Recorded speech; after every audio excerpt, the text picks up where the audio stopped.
আসসালামু আলাইকুম। সবাই কেমন আছেন? আশা করি ভালো আছেন। আজকে মাটির চুলায় রান্না করছি বেগুন দিয়ে মাছ দিয়ে।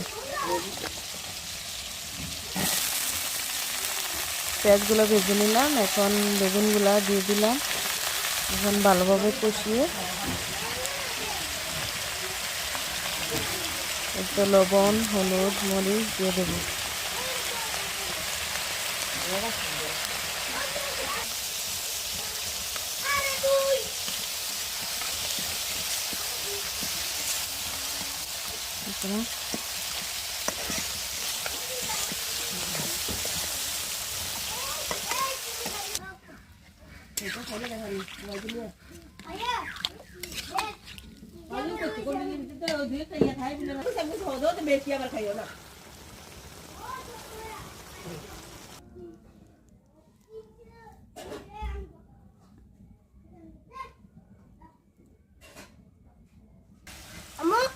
তার মনে ইয়া জামের দিয়াই বানি আজকে ঘরা